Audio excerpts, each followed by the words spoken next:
Love. Some would say it took a backseat when the pandemic forced us apart. As a family-run and proudly Canadian-owned company, Charm Diamond Centers saw the need to bring us together with tales of love and created the Canadian Love Map podcast. Since then, we've shared hundreds of real, uplifting stories that prove love conquers all. So thank you for listening. We couldn't do it without you. And remember, love starts here. I can only imagine how pleased you must have been when beautiful Natalie McMaster pranced into the room carrying the fiddle. Well, I'm sitting there in the common room watching all these girls go by, and in walks the girl with the fiddle, and oh my goodness, what a beautiful fiddle. It was kind of a brown fiddle with... Sorry, I had to, Natalie. I laugh every time. He's used that joke before. Hi, I'm Nancy Regan. This week's fabulous love story belongs to Natalie and Donnell and their family of talented fiddlers and step dancers. Both Natalie and Donnell were famous in their own right when love brought them together, and now their Celtic clan is spreading the love and the joy of music virtually. Natalie and Donnell, so happy to talk to you.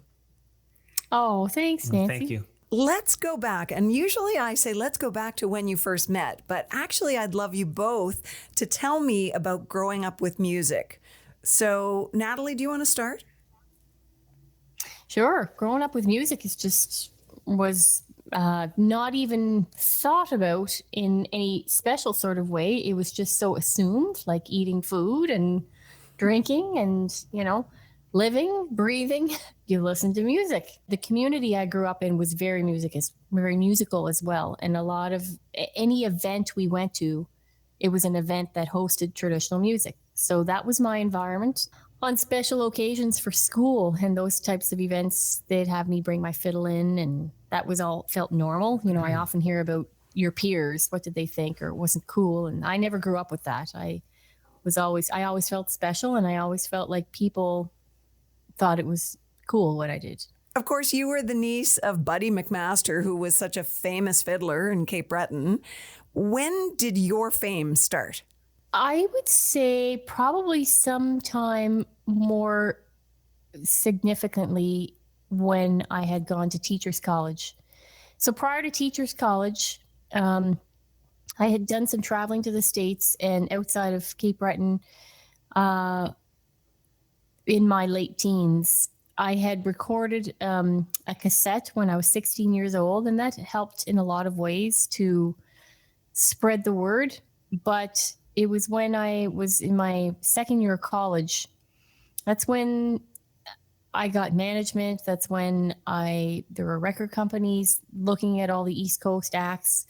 There was a bit of a buzz, some excitement, and I ended up signing a record deal, and that just took things to another level. And I would say that's when I really figured out that I'm going to be playing the fiddle for a living, as opposed to me thinking I was doing it on the side.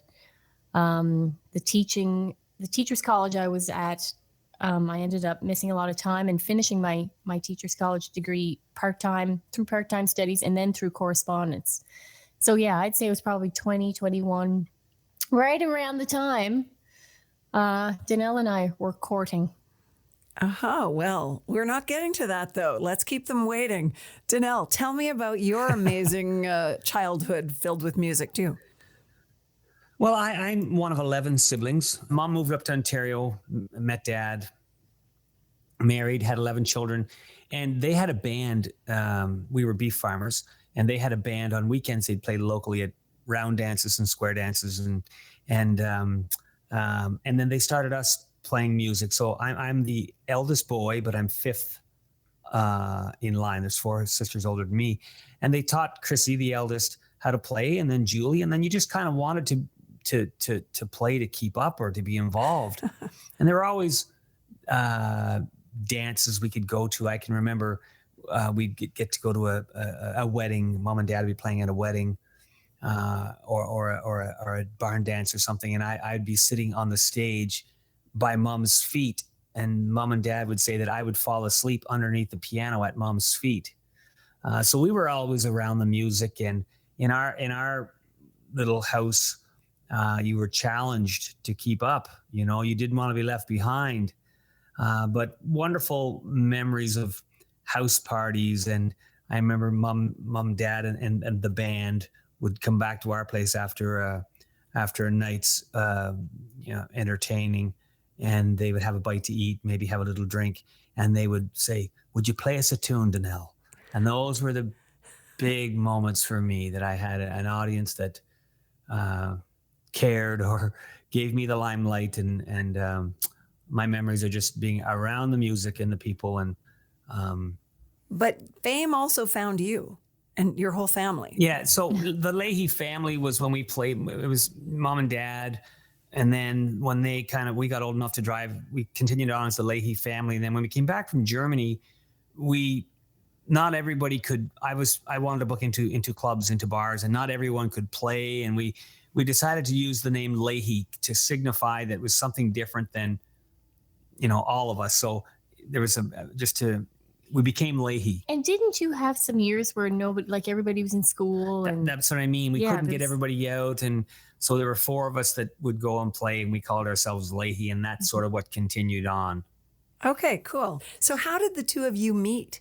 Well, shall I or shall you? Well, I'll set it up and then you can. Okay. So it's a fitting question at a fitting time. When I was in Germany for 6 months, non-English speaking part of the world with our family, my sister Denise had a cassette tape of a fiddler from Cape Breton. And the girl's name was Natalie McMaster. And the tape there was no picture on the tape. It was just the tape itself. So we started listening to this music, and I loved it. And I knew the age of the girl. It was a young girl, and she was, at the time, I think you recorded it when you were 16, and you might have been 18 at this time. And anyway, I really liked it, and I got home from Germany, and I needed to get away. So I jumped in the car. I find that line so weird. I went to Germany and now I need to get away. Like you were away. I know, but I think I was with my family for 6 months, and I needed to be alone. I needed to be alone. Yeah, I needed just to be by myself. So I jumped in the car and drove the 20 hours down to Cape Breton. I also have family in Cape Breton that I thought I'll go and see them, but I'll go and try and find this girl. You're kidding. You can take it from there, sweetheart. So I got a call. Yeah, no, I know it's nuts. I know this is nuts. He can tell you every detail about that thought process. I learned her CD. Accurate. I learned the CD, her tape. I learned it on the steering wheel of the car driving down. I played it, and I just played, and I learned it. And I actually at one point, I got lost. Now, how do you get lost going down the Trans-Canada from Ontario to Cape Breton? I mean, you can't. And I had to actually stop, and I got off somehow, not even focusing. I was playing the fiddle on the steering wheel. So, but wait 1 sec. I do have to clarify one thing, though. Donnell, you said originally you hadn't seen any picture of her. There was no picture on the cassette. But by the time you went looking for her in Cape Breton, had you seen a photo of her? No, nothing. I mean, it was wow. We didn't have cell phones, and you didn't have a promo. Like you weren't famous, so to speak. There was no internet. There was nothing like. Was there? If there was, we didn't certainly have it, but no, I had no picture, and I just said I'll go meet the music and the girl, and away I went. That was fate calling your name. So what was it, professional or personal motive that drove you along that highway? Well, I'll just say I was attracted to the music, and I thought I should meet this girl, and there was certainly probably was a personal. Well, probably yes or no. Well, there would have been, but I mean, I had a number of reasons. I wanted to go by myself away. I love the music. I thought I should at least go down and meet the music. Cape Breton was a part of my mom was from Cape Breton. And of course, I hadn't spent as much time there. And I thought there were just enough reasons to go, but Natalie was the main reason. Okay, Natalie, I've got to hear it from your perspective now. I always find it very intriguing too, even still. I'm like, what made you drive there? Anyway, I was hoping for some really romantic soliloquy. Anyway, I was going to teachers college at the time, and it was, I think, 1991. And I literally got a phone call. I was living in the dorm at teachers college, and I got a phone call one day. One of the girls came in and said, "Natalie, phone's for you." It was like a communal phone. Answer the phone. Hi, my name is Donnell Leahy. I'm a fiddler from, you probably don't know me, but I'm a fiddler from Ontario. And I said, "I do know you. I have your cassette tape at home."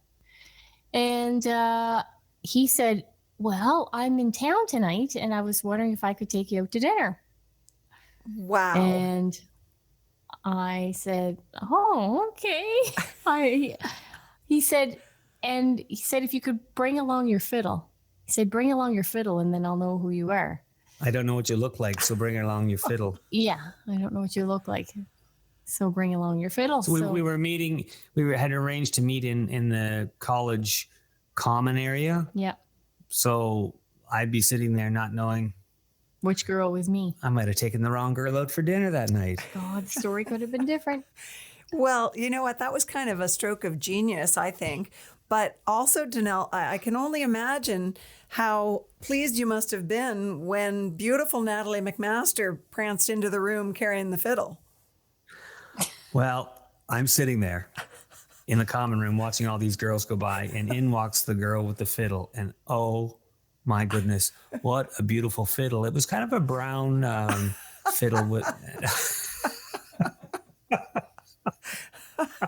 Sorry, I had to. I laugh every time. He's used that joke before. Oh my goodness. Fiddle. I was shocked. I mean, it was like you asked why was I there, and there was all these reasons, but you get excited to meet, even on a musical level, you get excited to meet another musician's music that you like, and it was like, oh my goodness.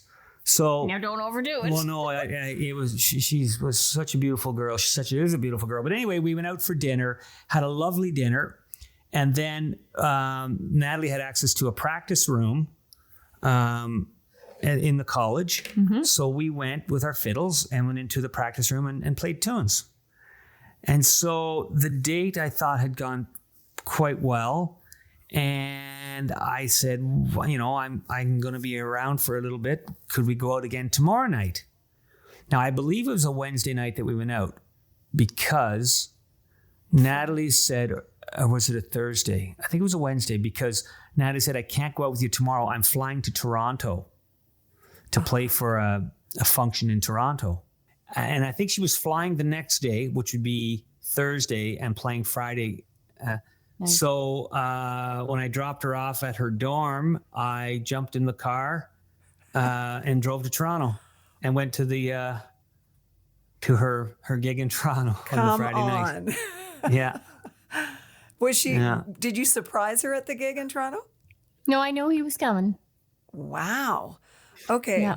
Well, first of all, Donnell, I don't know what made you think that the prettiest girl on Cape Breton Island would be free a second night in a row. Okay, so you get to Toronto to this gig. What happens next? Well, it gets cloudy from there. I went to the gig in Toronto, and I live 2 hours from Toronto. That's where we live now also. So I went to the gig, and I remember I think it was a Cape Breton dance. And of course, I went there, and I just don't remember what happened after that. We kind of struck up a little bit of a friendship, and then we just kept seeing each other. The romance grew. We dated for 2 years, broke up for 10, and then got married. You broke up for 10? Yep. Wow. Was that his fault? Nancy, you are hilarious. Don't hold back, girl. It was just hitting for both of us. Natalie was 19, and it was just starting to, we were traveling the world separately.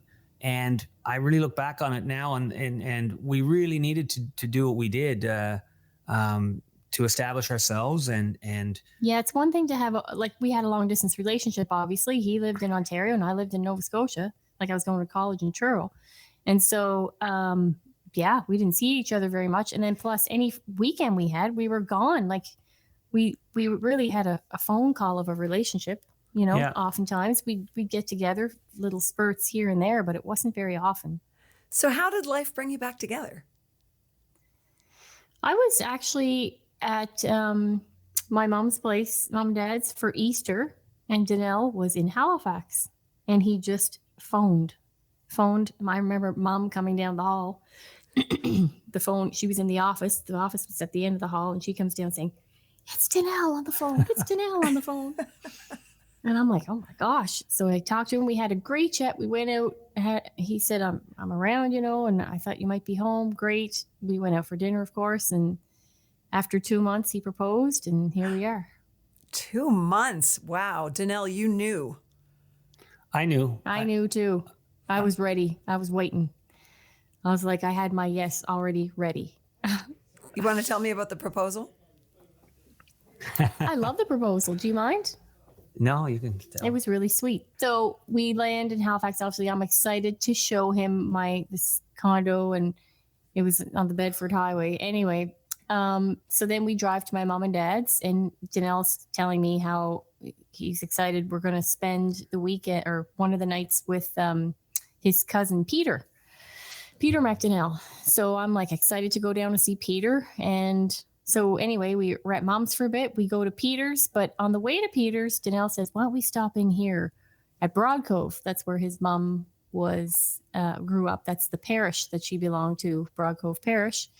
And so we went to the church there, and it was a rainy day, and he parked the car in amongst the cemetery. There was like a little place you could park your car, and it was pouring rain, and I can't even think about it. It was so sweet. But anyway, so my grandfather and grandma and my uncle Father Angus McDonnell are buried at Broadcove. Wow. So it was very quiet, and we were praying for just internally, we were just sitting there in the quiet. And I thought, boy, this guy's really deep, because he's taking a time to, connect with his ancestors here or pray for them. And then he said, why don't we go inside for a minute? So we went inside and we knelt down. And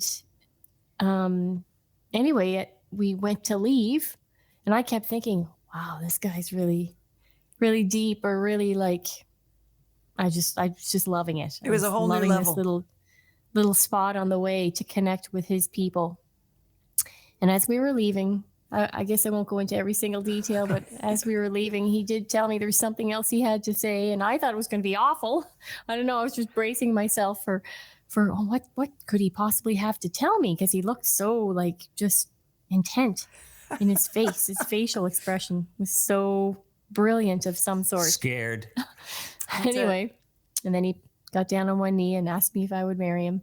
He pulled out that ring and opened the box, and I immediately was ready with my yes, as I told you. I just didn't expect to be saying it after 2 months. Wow. It was really awesome. That is so great. So you were in that sweet little church in Broadcove. Yep. Yeah. Everyone who listens and then travels around Cape Breton is going to want to go there. Did you dream that this many years later you'd have 7 kids? No. And we both obviously wanted children, and we're open to whatever we could receive, and we were given 7 little sweethearts. And Mary Frances is now 15. Michael is 13. Claire is 12. Julia is 10. Alec is 8. Sadie is 6. And Maria is 2. Oh my gosh. What has motherhood meant to you? Oh my goodness. Nancy, you're going to turn me into a wreck here. Oh, yeah. More of the same. You just feel so much love for your kids. That's the part that that just really is overwhelming all the time. No matter if you're, if you're getting angry at your kids, you're getting angry because you love them so much and you want to teach them good things to take with them. And I always say to my kids, I said, it takes a lot for me to get angry. So, know that I love you so much. I'm trying to impress upon you that, that was wrong, or this is the way something should happen. And so you feel that all the time. You feel that through the joy. You feel like this love that's intense and always there, no matter what circumstance is going on. And I feel really grateful to have had 7 children. And they're all so wonderfully different and varied. It's amazing. You often hear that, oh, they're all so different. Well, yeah, that's what they are. It's not cliche, and just they're all such great little gifts, and I'm just loving motherhood. Wow, that's fantastic. I want to turn it back to you two for a moment, though, because I feel like you both and your whole family have lifted spirits through the pandemic. I know you've done some virtual concerts throughout the year, and you've been doing some fundraising, for instance, for local theaters. And I was wondering, has that been important to you to contribute at a time like this? Yes. In recognizing that through my own self, I'm recognizing that because of my own experiences, I'm recognizing that we can provide for people a few little outlets just to get excited about something coming up or something to do. Like, yes, it's for us too, because we need to play for people. But more importantly, there's several underlying fruits that come from that. And it is, engaging other people in something that's really uplifting, and having people have, a reason to look forward to something. And we get so many lovely responses that I really internalize them now more than I did maybe in my 20s or when I was super busy. And I see the value so much more in music and providing music. When life was normal before this pandemic, you kind of plug yourself into your life. We have a tour book. We have to show up at the airport. You go to the show. Everyone has their role, and away you go. Now there's been this pause, and we've for example, with our Christmas virtual tour show, we ended up talking to a lot of the theaters just because we had an opportunity to hear their story and hear their struggles. I would not normally get that opportunity. And I actually phoned them, say, how's it going? And we ended up working with them to help them out a little bit. It's the same thing. The response is coming back. We get a lot of response, and we get to hear a lot of them, but we really were able to focus on them and seniors residences and people saying how much it meant to their family, and, really, really cool stuff to hear. So, there's so much need out there, and I think music is so helpful. And yeah, like imagine a world without it. It would be terrible. So this is the little thing we can do, and thank God. As much as I get mad at this virtual stuff and computers and technology, thank God we have it, because we're able to reach people and connect. Absolutely. And Natalie, you reached people in such a profound way when you took part in the Nova Scotia Remembers special after the shooting in April. Can you just talk a little bit about doing your performance with Emily? Sure. That Emily, oh, so sweet. Like, Donnell came to me a couple of days after the shootings had happened and said to me, I don't know if he said, I know I got something here you need to see. I don't think you should watch this yet or something. I said, show it to me. And so he showed me the video of Emily, and I just couldn't believe it. And the two of us are just looking at each other thinking, oh my gosh, she was a fiddler. And she was a victim, we should say, of the shooter. Yes, Emily Tuck. And yeah, she was one of the victims, and she was young. How old was she, Donnell? Do you remember? 17 or 18. Teenager, yeah. And anyway, so at around the same time, they had asked if I would contribute something for Nova Scotia Remembers. And it was Donnell's idea. A few hours after us watching that clip on his phone, he said, too bad you couldn't play with her. And we got thinking about it. And then through technology, we were able to make it so that I kind of could. Yeah. One of the beautiful things about that video that really hit me is, we're the big fiddle players that travel around and do our thing, but that was the real fiddle player there, the real music, the real person who playing for the love of it and proud. Her dad was so proud of her, and I'm a dad, and I'd be so proud of her too. And it was a really, really moving thing for us. It was for everybody, but I really thought, hockey's not about Sidney Crosby. It's about me playing with my little boy out, or little girl out on the pond, and I'm sure Sidney would say the same thing. So it just really puts things in perspective, and what a beautiful performance. And it's just beautiful. Well, it touched so many hearts, and you both spread the joy of music, and you spread the love, and everyone appreciates it so much. We see your spirit, and your family brings people so much happiness. Thank you so much to both of you for making beautiful music together. You're welcome, Nancy. You make the world a better place. Thanks, Nancy. Thanks so much. Bye-bye. Bye-bye. Thanks so much for listening to the Canadian Love Map. If you love us, please subscribe and share. We'll be back next week with another love story to add to the map. This podcast is brought to you by Charm Diamond Centers, Canada's largest family-owned jewelry store. They are proud to be putting love on the map, and the staff at Charm Diamond Centers are thrilled to be a part of your love story too. So visit charmdiamondcenters.com or one of your local stores. Love starts here. This podcast is made possible by Charm Diamond Centers. It's hosted by me, Nancy Regan, and is produced and distributed by Podstarter.